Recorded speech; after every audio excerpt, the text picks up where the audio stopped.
Ladies and gentlemen, good day and welcome to the Star Health and Allied Insurance Company Limited's Q4 and FY2025 earnings conference call. As a reminder, all participant lines will be in the listen-only mode, and there will be an opportunity for you to ask questions after the presentation concludes. Should you need assistance during the conference call, please signal an operator by pressing star then 0 on your touchtone phone. Please note that this conference is being recorded.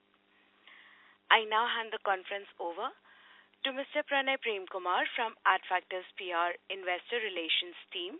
Thank you, and over to you, Pranay. Good morning, everyone.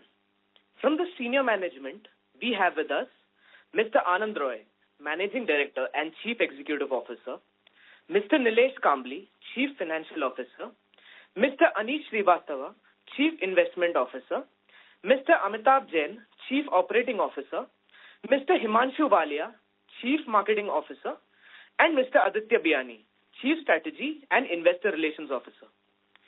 Before we begin the conference call, I would like to mention that some of the statements made during the course of today's call may be forward-looking in nature, including those related to the future financial and operating performances, benefits and synergies of the company's strategies, future opportunities, and growth of the market of the company's services.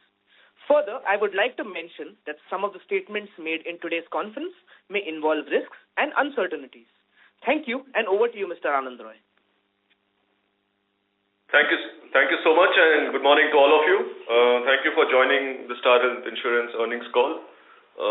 It's been a year of ups and downs for us, and we closed the year FY25 on a positive note. And to give you the script, I'm requesting my colleague Aditya to take over, and then we will take your questions and answers as well.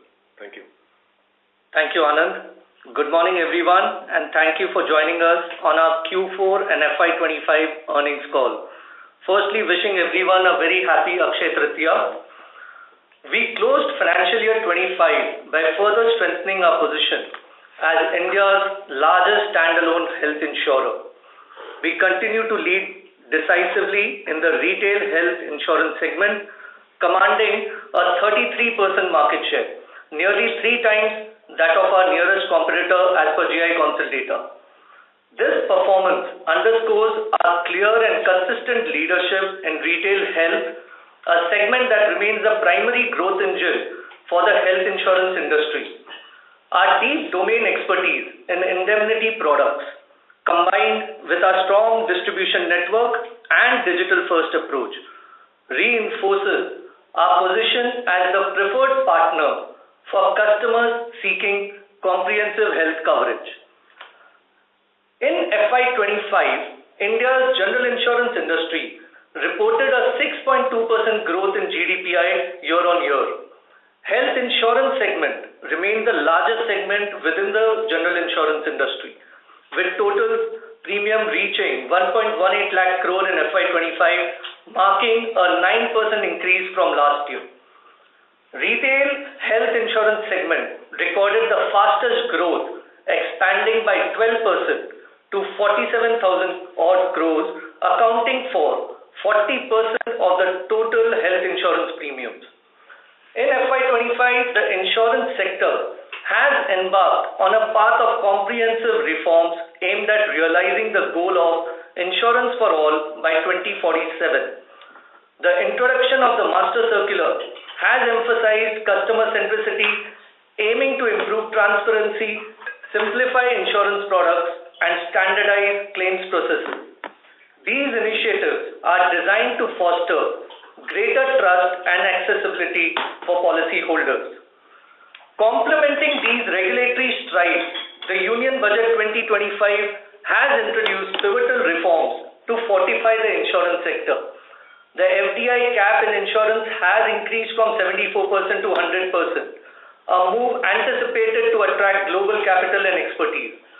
The GST Council also had discussions around rationalization of GST on insurance premiums. Currently, health insurance premium attracts an 18% GST, which poses a challenge to affordability, particularly for middle income and vulnerable groups. Reducing or exempting GST on retail health insurance and micro insurance products will not only promote wider insurance adoption but also align with the government's vision of universal health coverage and strengthen financial protection. Furthermore, the budget has placed strong emphasis on healthcare with increased allocations aimed at strengthening medical infrastructure, expanding coverage under schemes like Ayushman Bharat, and promoting digital health initiatives. These measures are expected to enhance insurance penetration and awareness across the country. As a leading standalone health insurer, we have proactively aligned our strategies with these reforms. Our sustained investments in technology and customer-centric solutions position us well to capitalize on the evolving regulatory environment and to continue delivering value to our stakeholders. As awareness and demand for retail health insurance continue to rise across India, especially in the semi-urban, rural and smaller towns, we are well positioned to capitalize on this structural growth opportunity. Coming to our business performance numbers for financial year 25, we would like to highlight that we will be presenting our numbers without 1/n to provide greater clarity. FY25 was a year of focused execution where we made measurable progress across key focus areas. Despite external challenges, we delivered strong growth in our core retail business, saw healthy traction in new products, and continued to strengthen customer engagement. We saw strong growth in our fresh retail GWP, which grew by 25% for the year. This success was driven by renewed agent productivity, sharper campaigns, and the acceleration of our digital channels. A key product innovation this year was the launch of our Superstar policy, which has garnered more than 550 crores in financial year 25. This product offers 21 optional covers and unique features like freeze your age and limitless care. It did become a top seller across digital platforms too. Its customization, wellness integration and competitive pricing set it apart in the market. We also made significant improvements in our claims net promoter score, which was driven by enhancement in service quality, faster turnaround times and technology-based pre-authorizations. While we recorded strong gains across many areas, there were some challenges that impacted our performance. Our overall claim ratio stands at 70.3%, driven by higher severity and frequency of claims, particularly with increased surgical intervention and hospitalization rates. The group segment, though a smaller portion of our portfolio, continued to face pressure. Loss ratio rose to 89.8% from 77.3% last year. We strategically recalibrated our group segment strategy since Q2 financial year 25. The contribution of this segment to our total GWP has reduced to 7% as on Q4 financial year 25 from 9% as on Q2 financial year 25. In financial year 25, our overall GWP has grown by 15%. Our GWP grew by 22%. Our annual GWP premium growth was at 12.5%. The fresh retail number of policy grew by 11%. Our renewal growth in number of policy grew by 5%. The overall number of policy growth stood at 6% for the financial year 25. This clearly emphasizes our focus on both volume and value growth. The average sum insured of new policies has increased by 10% to 16 lakh per policy. 5 lakh and above sum insured now constitute to 87% of our overall portfolio versus 83% in financial year 24. The share of long-term policy has increased to 10% in financial year 25 versus 7% in financial year 24. The ratio of fresh to renewal has improved to 23:77 in financial year 25 from 22:78 in financial year 24. Now moving on to our four engines of growth ABCD. Firstly, agency. Our agency channel continues to be the cornerstone of our business, contributing 82% to our overall gross written premium in financial year 25. Agency fresh business growth stood at 16%. We would also like to highlight that for quarter 4, fresh growth from this channel stood at 19%, thus reflecting the channel's strong momentum and productivity. During the year, we added 74,000 new agents, taking our total agent count to 7.75 lakh. Over the next 3 years, we aim to expand this network to 1 million agents. This expansion is a key lever in our strategy to deepen insurance penetration, particularly across non-metro cities and emerging towns. Coming to Banca. For the financial year 25, the Banca channel contributed 7% to our overall business, with fresh business growing by 13% year-on-year. We are privileged to have an access to a robust network of over 20,000 partner branches, offering us significant opportunities to scale distribution and enhance reach. Bank assurance has traditionally been a strong distribution channel. The 1/N guidelines and the Department of Financial Services views on this segment have led banks to concentrate more on refining their core banking products. As a result, bank assurance growth had moderated, with banks prioritizing regulatory compliance and core business focus over insurance distribution. Given the evolving healthcare needs and rising awareness, indemnity health insurance products remains a core offering to the banks, supporting both customer demand and business growth. On corporate business, this segment we are focusing primarily on serving micro, small and medium enterprises. In financial year 25, the corporate business contributed 3% to our overall portfolio, with fresh business from this group segment growing by 21% year-on-year. This reflects our continued efforts to deepen engagement and drive value within the MSME ecosystem. Our proprietary over-the-counter SME calculator has strengthened our association with agents who have been generating new business, focusing on SME and MSME business segment. Coming to the digital segment, our digital business comprises of our own direct-to-consumer online brokers and web aggregators, which contributed to 8% in financial year 25 to our overall business. Our own direct-to-consumer channel contributed 72% to our digital business, and the remaining 28% comes from online brokers and web aggregators. The fresh business from digital channel grew by 71%. Coming to the financial performance for financial year 25 as per IFRS, our combined ratio in financial year 25 stood at 101.1% compared to 97.3% in financial year 24. Claim ratios stood at 70.7% in financial year 25 compared to 66.5% in financial year 24. The expense ratio in financial year 25 stood at 30.4% compared to 30.7% in financial year 24. Investment income in financial year 25 has grown to 1260 crores versus 1171 crores in financial year 24.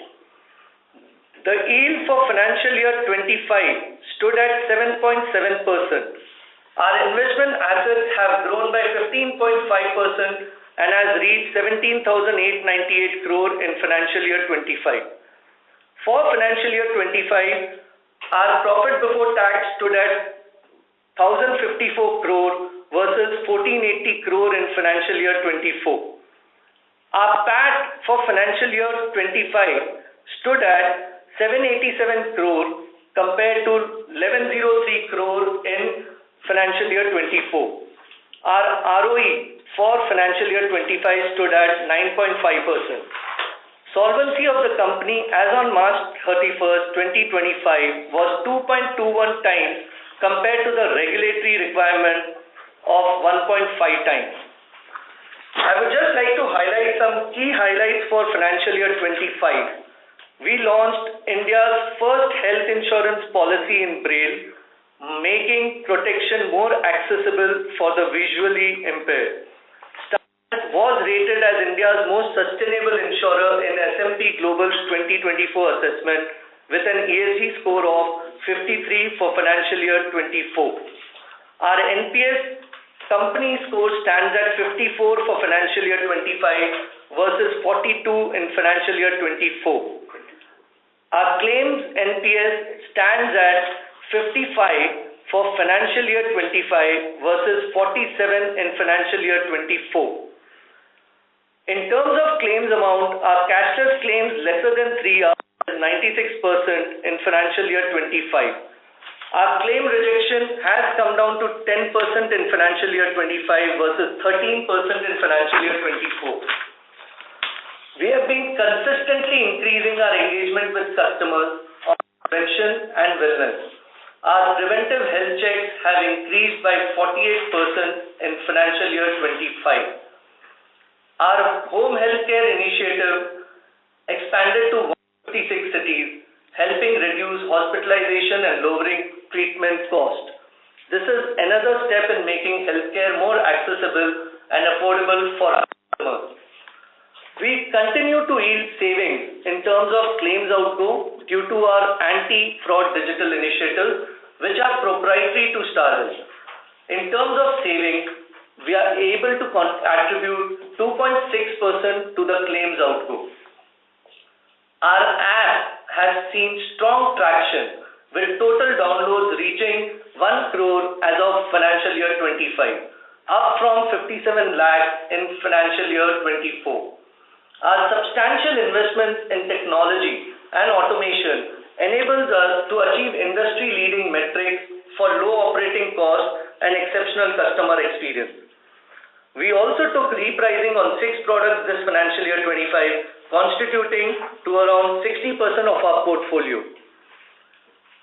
Looking ahead, financial year 26 marks a pivotal chapter in our journey, and we are defining it as the year of the customer, reflecting our strong focus on delivering protection that is personal, relevant, and seamless for every individual we serve.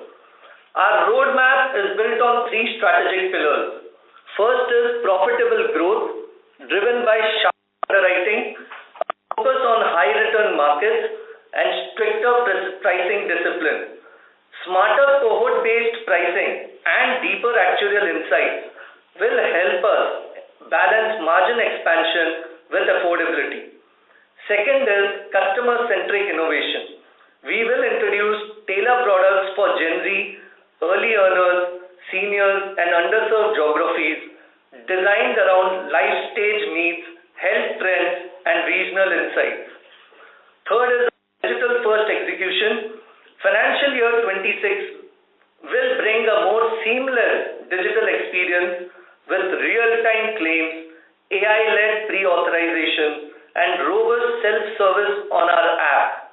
This will enable customers to access care, wellness, and support anytime, anywhere. Lastly, we are moving from a transactional to a transformational service model. Referral-led growth, loyalty programs, and faster turnaround times will be core to this shift. Every customer touchpoint will reflect our belief that health insurance must be personal, inclusive, and future-ready. Thank you so much, and with all these updates, we can now open the floor for question and answers. Thank you very much, sir. We will now begin with the question and answer session. Anyone who wishes to ask questions may press star and 1 on the touchtone phone. If you wish to withdraw yourself from the question queue, you may press star and 2. Participants are requested to use only handsets while asking a question. Ladies and gentlemen, we will wait for a moment while the question queue assembles.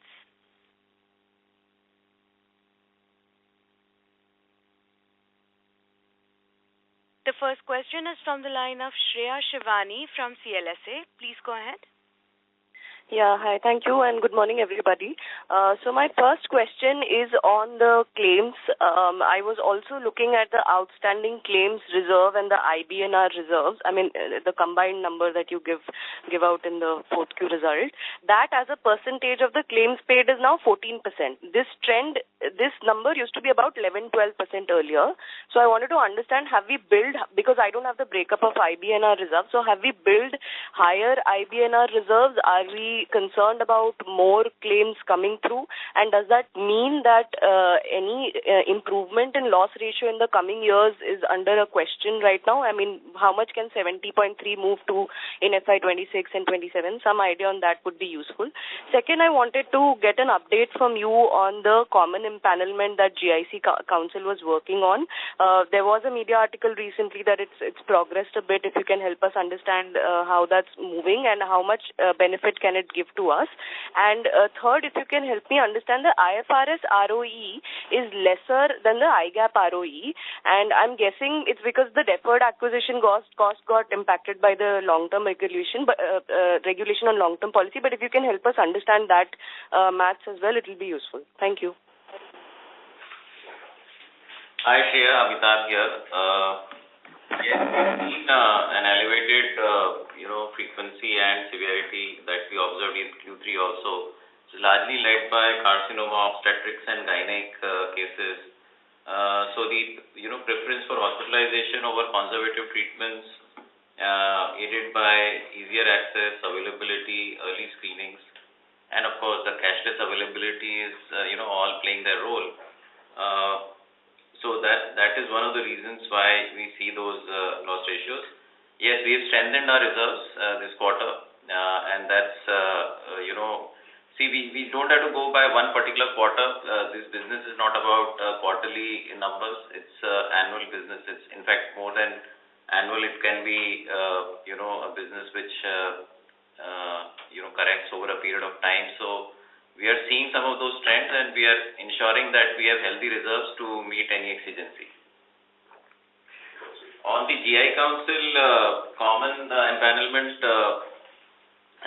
there has been substantial progress on that, and there are various subcommittees and groups created which are now divided geographically to reach out to a set of hospitals that we are targeting in the first round.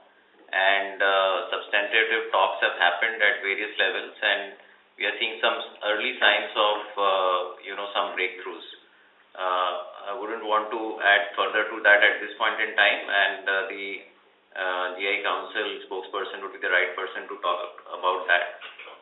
But it's a good progress, and not only that, the industry is also trying to work out on various other measures on the fraud control perspective, and as well as building better efficiency. So I think all of this will play a big role in the coming year.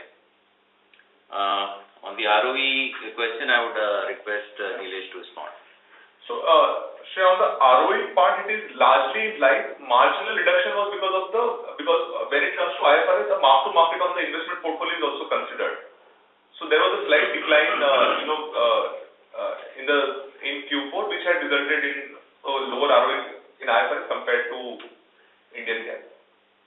Yeah, but even the deferred acquisition cost was 525 last year, and that has come down. Is there something to read over there? No, absolutely not. See, that's a function of the 1/n, because now the booking itself is not coming. Last year, Correct. Record. So that's the reason. Nothing to do with Got it. And just a follow-up on the first question on the loss ratio on building reserves, and I understand that you might have built reserves basis the trends you're seeing right now, but any guidance or any outlook on how the loss ratios can move over next year or anything on that side would be helpful. Thank you. So, while we wouldn't want to give a guidance at this point, measures we have taken on improving our fresh business. So our fresh business is really growing strongly now.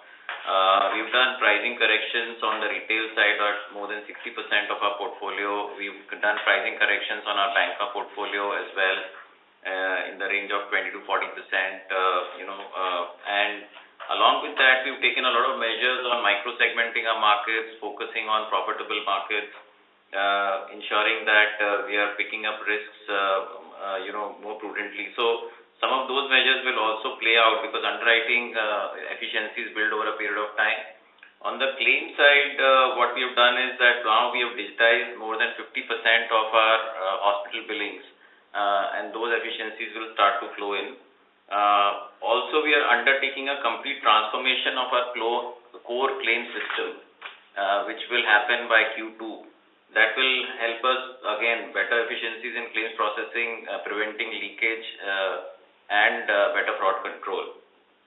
So all of that, I think, will help us manage the situation much better going forward.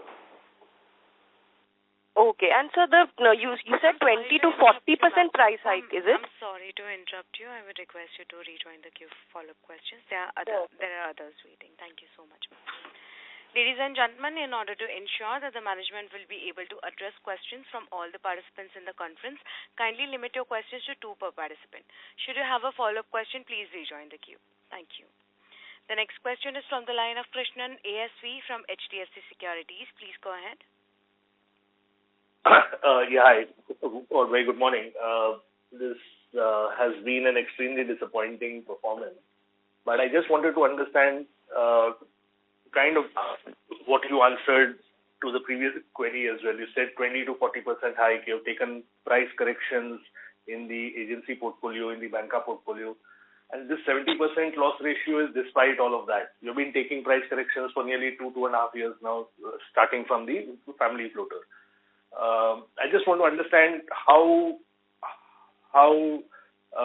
bad the current portfolio is. Is it largely back book underwriting which had gone wrong, which is now causing all this pain? Is there any reason to believe that your flow in the book that you have seen in the last year and a half is any better? Yeah, hi. So see, I think the price corrections that we have taken over the last few years has helped us to retain the loss ratios at where we are today. We are an 18-year-old organization and we are operating at currently at 68% loss ratios on the retail side and overall 70%. There has been an increase in loss ratios for all players in the industry if you would compare, and I would say that amongst most others we are comparatively much better off. But having said that, we agree to your point that the loss ratios have elevated because of reasons which Amitabh had mentioned in the earlier answer as well. How confident are we on maintaining the overall loss ratios and overall combined ratios? We are quite confident because we have seen significant green shoots in our new business growth in the amount of the loss ratios of the different cohorts that we monitor. So there is health insurance business is undergoing a lot of transformation, and we have to accept that. There are multiple interventions from various regulatory bodies, from various government bodies. So this is a period of some kind of transformation which the industry is going through, and this is some pain that we have to live with in the short term. But the corrective measures that we are taking, we believe that in the long term we will be much better off. Understood. The other thing is you mentioned both severity and frequency, which have seen structural changes. Can you just walk us through or quantify this a little bit for us? What do you see on ground today vis-a-vis what you expected, say, 3 years back? Both in terms of frequency as well as in terms of severity. Because what we find is incidence rates have gone up. But just want to understand if you could kind of help us quantify that. What did you expect, say, 3 years back? Where is the reality today? So on the frequency,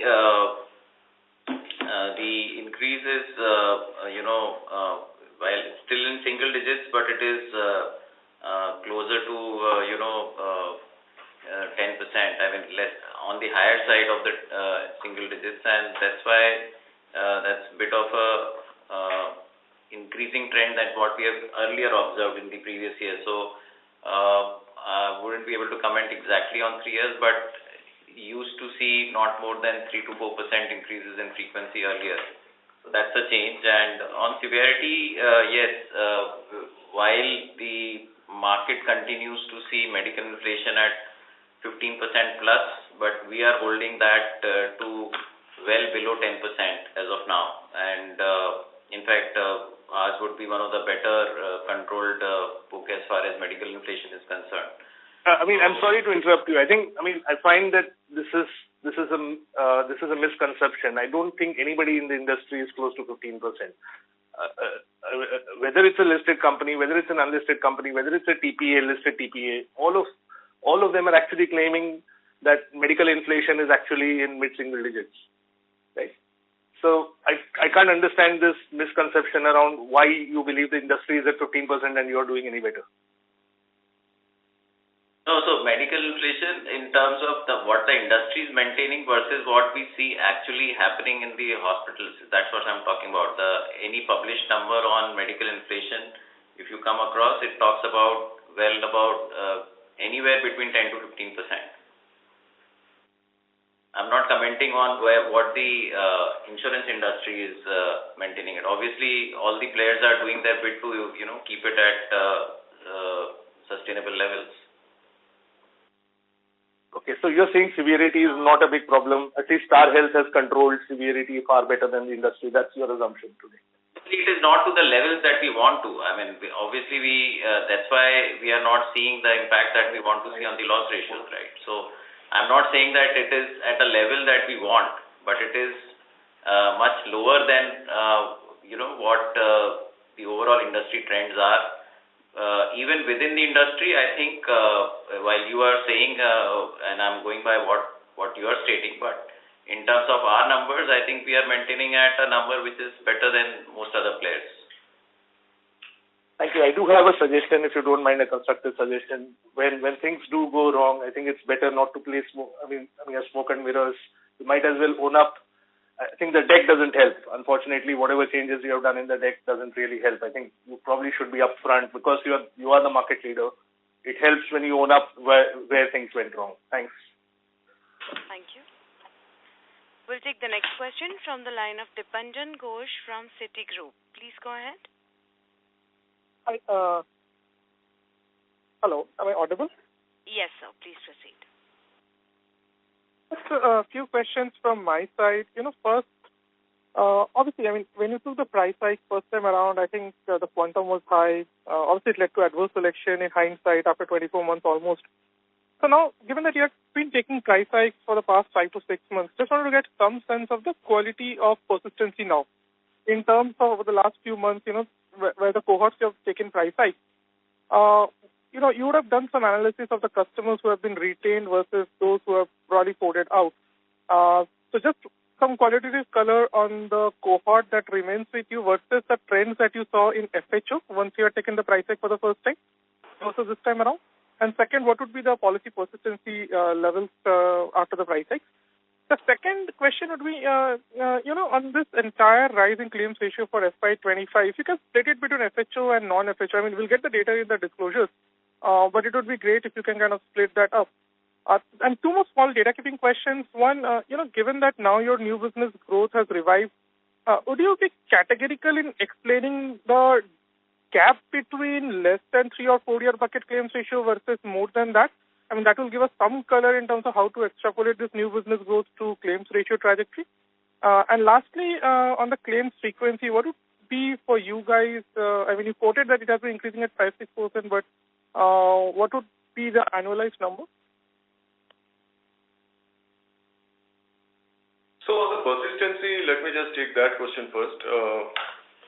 When we took the price correction in the traditional manner 2 years ago in FHO, we found that customers, obviously, every time we take a price correction, we have always articulated that 5 to 6% of consumers do drop off.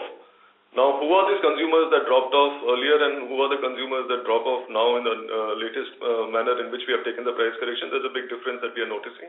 Because this time we have done it in a little bit more nuanced fashion.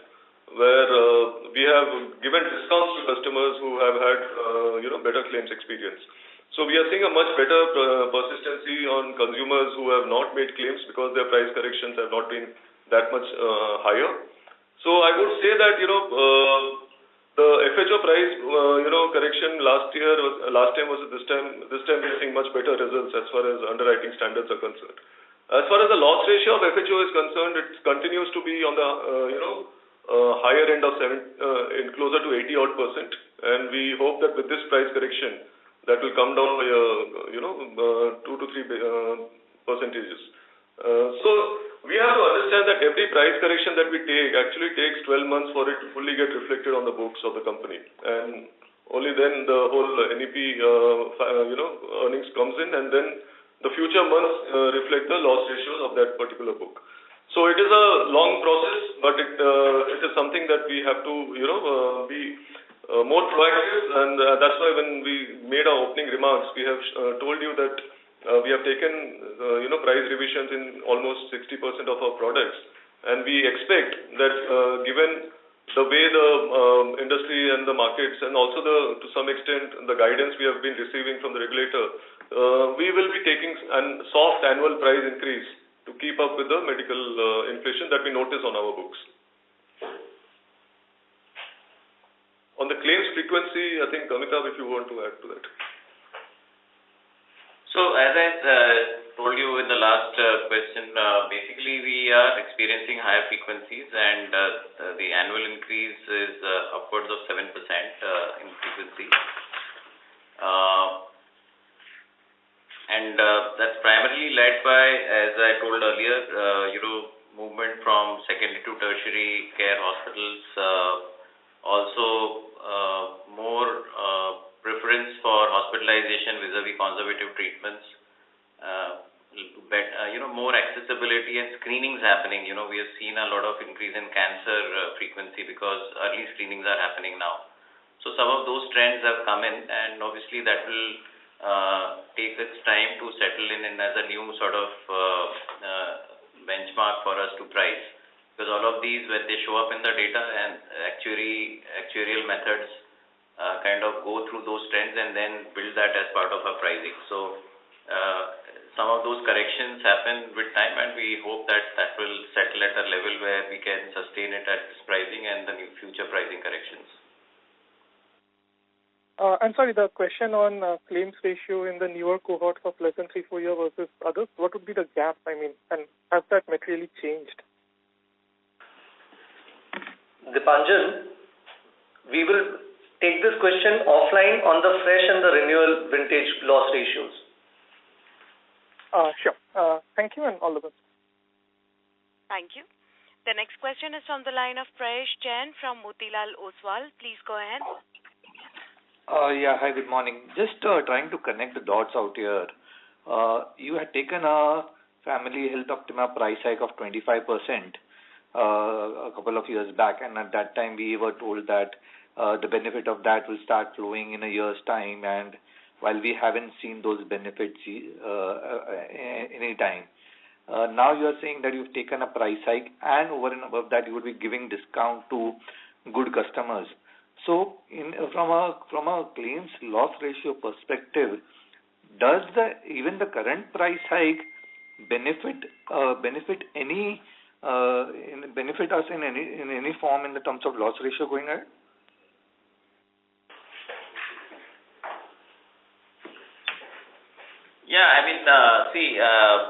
That price hike helped us to an extent, and we managed the book in the last 1.5 years basis that.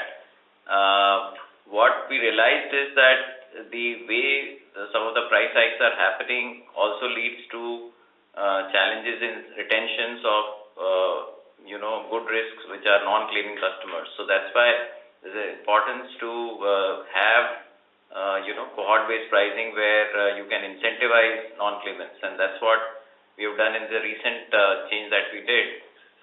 And since it has been done very recently, obviously the impact will come only next year. The price hike, the latest hike happened only in January, for FHO. So that will take its time to build, but we are seeing good trends as far as retentions are concerned in that particular hike. Amitabh, honestly, the only point that we have been trying to ask is the previous benefits have not come in, and what kind of confidence do you have that these price hikes will help you to maintain loss ratios or even improve for that matter? And just another question on that. At the beginning of this year, FY25, you had guided for a 100% improvement in combined ratio, 50 basis points on loss ratio and 50 basis points on the OPEX. None of them seems to have come through in this year. What should we think about it from FY26 or from a longer term perspective? How should we think about loss ratios and combined ratios going ahead? So see, Prayesh, we had guided for 50 basis points improvement in OPEX and 50 basis point on claims. On the OPEX, we have achieved that, but of course, because of the 1/n reporting, the data may, optically it may not be available. But we can, if you look at the, the overall GWP reporting basis, it is definitely something that we have worked on. And as you know, there has been a consistent improvement in OPEX every year on year. So we continue to focus on that through our investments in tech and automation. We believe that will continue to happen in the future years as well. As far as loss ratio is concerned, of course, this has been a bad year for us. We saw that, the loss ratio deteriorated by 400 basis points to where we wanted to be. We have told you that the loss ratios are now broken into three different cohorts, right? There's retail, there is group, and there is, the bank assurance piece. On all these three areas, we have taken corrections, and we are quite confident that going forward, loss ratios will only improve from here. And we have been seeing that trend for the last 3 quarters. Every quarter there has been an improvement over the previous quarter. But I don't want to give any guidance for the future. We have also, guided for an FY28 medium-term kind of a vision where we would be doubling our top line and tripling our profit on the IFRS basis. We continue to stand by that guidance. Just one last question. Could you please mention the loss ratios on the renewal and the new business separately for the retail book? Sure, we'll do that to you offline, and I can tell you that ours is we are very encouraging, and we can share that with you offline. Thank you so much. Thank you. We'll take the next question from the line of Madhukar Ladha from Nuvama Wealth Management Limited. Please go ahead. Hi, morning.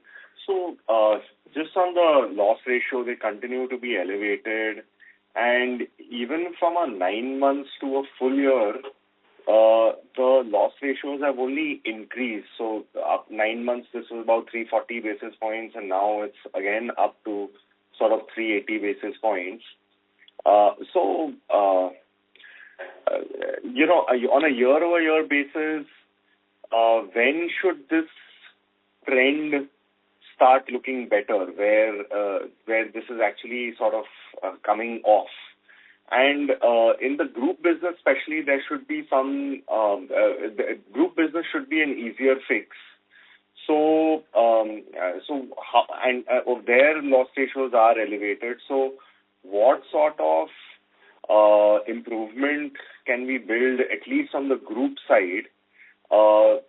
That will be useful to know. And just data keeping questions, because your the deck has changed substantially, and there's the consistency of information is lost, every sort of quarter. So while you've given a lot of channel-wise fresh business growth, but I've tried to do some back calculation. The total fresh business for FY25 is about 40 billion. Is that correct? And finally, if you could give your ABCD split and GWP split between retail and group for FY25, that would be helpful. Yeah, Madhukar, to your second question, your numbers are somewhat correct in terms of the volume of business that you are projecting of 40 billion fresh. I think on the loss ratio side, we have, over last year, there has been a 400 basis point, increase for the full year, which was 66.5. This year we landed up at around 70.1. So I think there's no, it has been a bad year in terms of the elevated loss ratios. What we are trying to articulate here is that quarter-on-quarter basis, if you look at the previous quarter versus this quarter, we have seen improvements in loss ratios, and we believe that all the interventions that we have taken will improve the loss ratios further going ahead. So we are, we remain to be very, very positive. Loss ratios increase has multiple reasons, but there is no point in discussing those reasons again. I just want to tell you that the steps the company has taken in terms of pushing new business, in terms of underwriting strategies of retail versus group, as well as provider management that we are doing with our hospitals, I think, we are quite well placed to have better outcomes in the future years. And any comments on the group side? Because group should be more easily fixable, right? And the loss ratios of there have also increased substantially. Absolutely. So group, we have our ratios of group business has come down significantly. We have been very highly selective on the group business from last 3 quarters.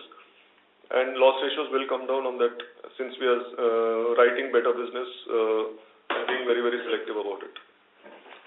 So Madhukar, we have been showcasing our overall loss ratio split into retail and group. Retail obviously stood around 68% and we have consciously recalibrated our group business since Q2 25. And from Q1 26, our large group business contribution will go down in a big way from our top line and earned premium. So obviously this will help our LR in the coming year. Our retail fresh growth along with the price hike taken is almost 60-65% of our portfolio. And this will be followed by our annual repricing also. So the full impact on NEP due to 1/365 accounting will at least take probably a 12-month period.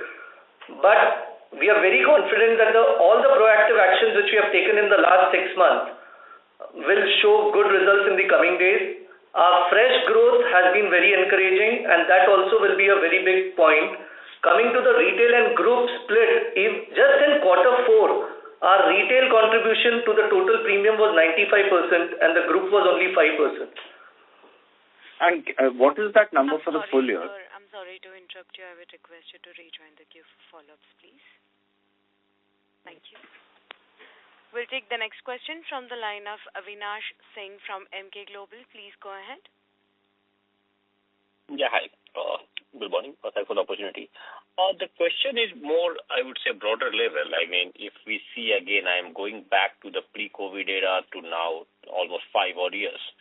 And if we look at the industry level, of course, whatever has changed in the frequency and severity is known, I mean, partly due to hospital.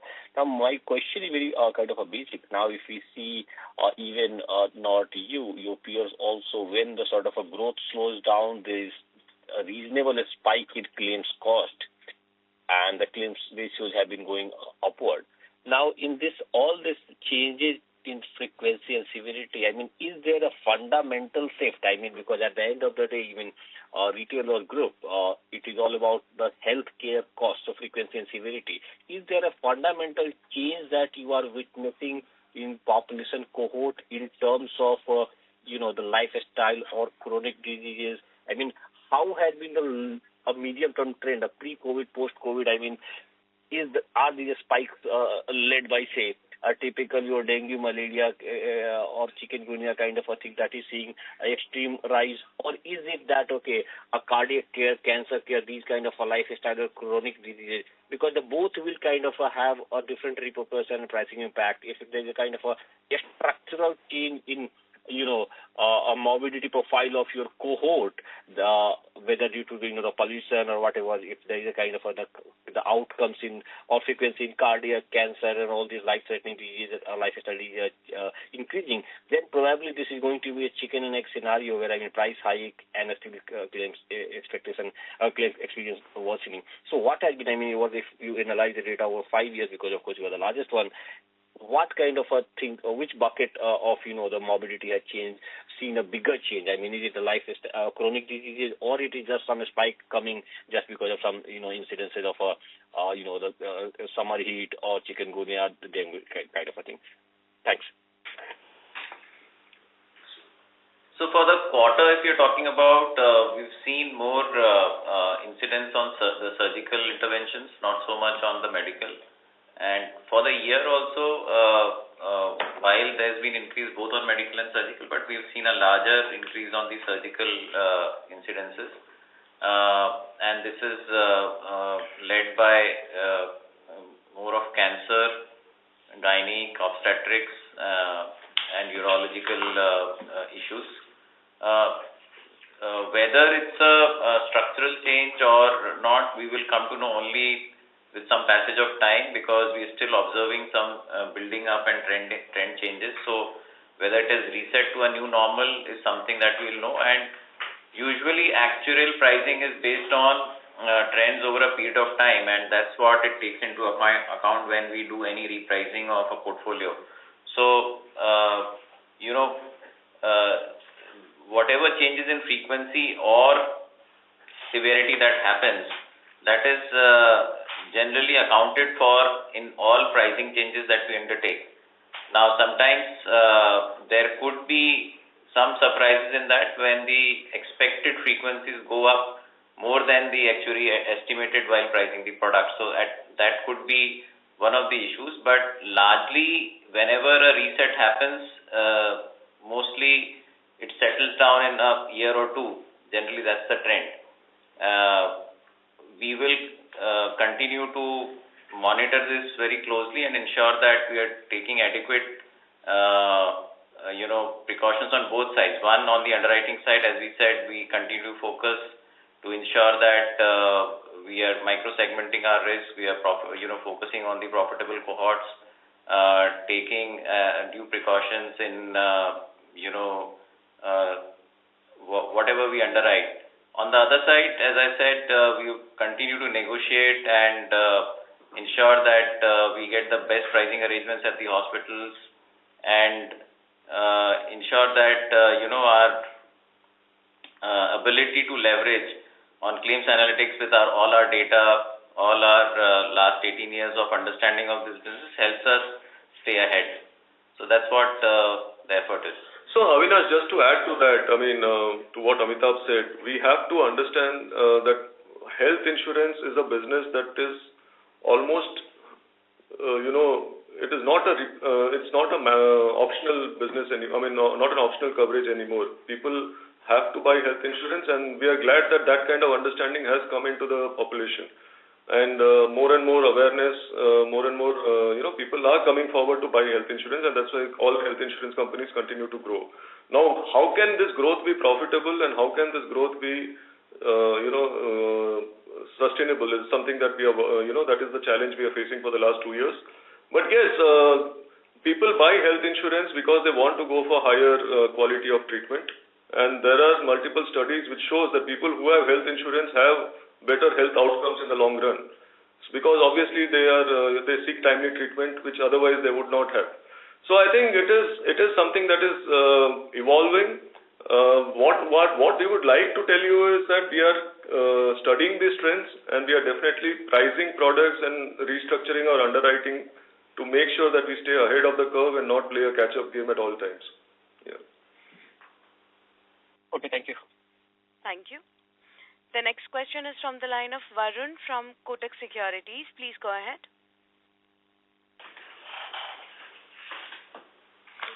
Hope I'm audible. I just had a question on the divergence between fresh and overall growth that we have been reporting. So if you look at fresh growth, retail growth, you're saying that is about 25% for the year, and that translates to about 33% for the quarter. So when we look at renewal rates, they seem to be on a decline, particularly in 4Q. Is there anything off in the base that is causing this decline? Like, I think it's about coming to close to 90% instead of 95, 97% is what is there for the full year. No, so Varun, let me just reassure that the 25% growth is on without 1/N. Coming to the renewal, I had already mentioned that the renewal growth has, in value terms, has been 12.5%, and on the volume side, it's been on 6% on the number of policies. So the growth has been on volume and value both. Yeah, I think the number you're talking about is for a full year. I'm saying in 4Q is a trend of a sharp decline in renewal rates. Are you seeing the same, or is there something else? The renewal ratio in Q4 also continues to be 98% for us. Yeah. Okay. And in terms of investment yield, there's a slight moderation in investment yield. I think bond markets have rallied. So what is the reason for this moderation?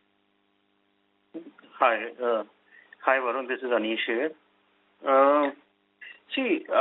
If you would look at the book, what we have done in last, 1.5 years is that as our solvency levels have stabilized, we have started building equity book. So equity book was 6.7% of the AUM at the beginning of the year. That is at the end of last quarter of last financial year. And today, this stands at approximately 15%. So what happens is that if we get an opportunity in between to book profits, that gets counted. Declining yield is not a good scenario, but we are fully invested as far as fixed income is concerned. And I don't think that we would be needing to buy too much of incremental fixed income except for the maturities that would come in. So now, if you dissect the last 4 quarters, we have booked in 33 crores kind of investment profit, book profit. Second quarter was 85 crores and third quarter was 55 crores. Intent of booking profit was that there had been exuberance in the market. And hence, we had pared down some exposures. We were not expecting that we would get reinvestment opportunities so quickly. But fortunately, we got in the fourth quarter reinvestment opportunities and we have scaled back our exposures. That's the reason why in fourth quarter we have just booked 11 crores and we have not booked large quantum because that was time then we were re-increasing our equity investment book. Because of 11 crores of book profit only as compared to 85 crores and 55 crores in the previous quarters, you are seeing that overall investment income for fourth quarter is low. But what you have to look at is that full year. Full year is 1,281 crores investment income, out of which 184 crores is the book profit. And overall investment yield is 7.8%. 7.8 actually is a good yield from insurance perspective. So this is where we stand. And what I would say is that given the fact that we have equity book now, and we may not very consistently book profits, we would see as and when there are opportunities in the market, we will pare down. So we will pare down equities or book profits.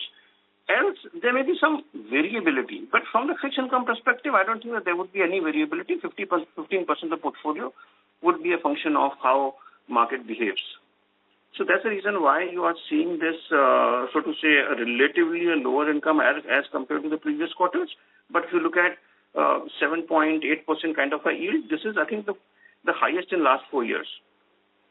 So this is where we stand, and I think if we continue to do well as far as this investment book is concerned. Thank you, sir.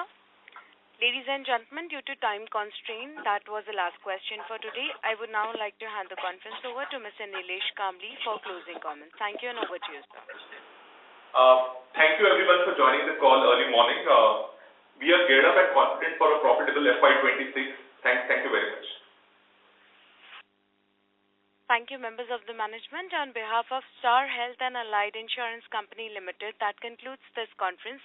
We thank you for joining us, and you may now disconnect your lines. Thank you.